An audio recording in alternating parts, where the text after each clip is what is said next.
까지 금이 간 치아는 아쉽게도 발치를 하셔야 됩니다.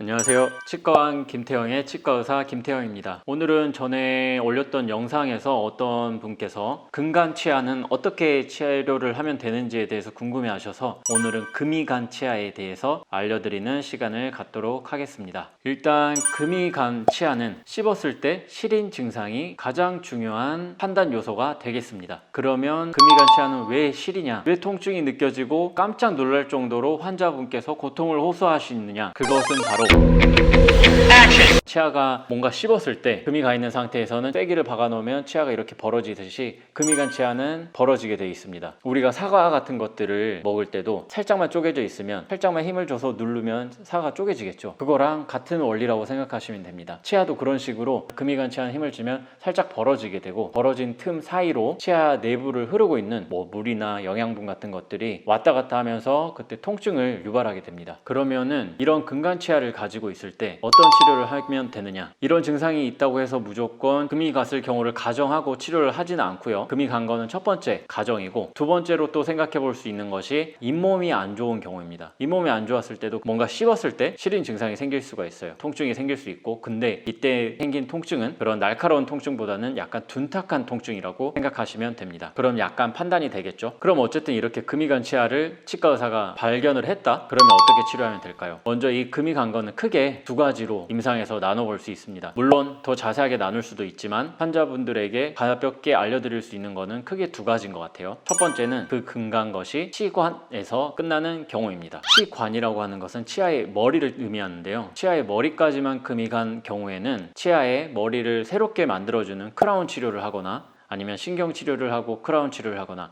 이 두 가지 방법 중에 하나를 쓸 수 있고요. 이렇게 치료를 했을 경우에 뭔가 씹었을 때 벌어지려고 하는 치아를 잡아주기 때문에 통증이 사라질 수가 있겠죠. 하지만 금이 치근까지 이어진 경우에는, 치근이라고 하면 치아의 뿌리입니다. 치아의 뿌리까지 이어진 금 같은 경우에는 아쉽게도 발치를 하셔야 됩니다. 치아는 뼈와 비슷한 성분이긴 하지만 사람의 뼈는 붙는 성질이 있죠. 부러졌다가 혹은 금이 갔다가 다시 붙는 성질이 있지만 치아는 아쉽게도 그런 성질이 없어요. 그래서 한번 금이 간 치아는 절대로 다시 붙지 않고 회복되지가 않습니다. 오히려 그 주변으로 세균이 모여들어서 염증을 만들고 치아에 더 안 좋은 영향을 주기 때문에 뿌리까지 금이 간 치아는 발치하는 것을 현대 치의학에서는 정답으로 생각하고 있습니다. 오늘은 이렇게 금이 간 치아에 대해서 알아봤는데요. 금이 간 치아에 대해서 더 궁금하거나 의문사항이 있으신 분들은 댓글로 남겨주시면 제가 좀 더 자세히 다음 영상을 제작할 때 참고하도록 하겠습니다. 감사합니다.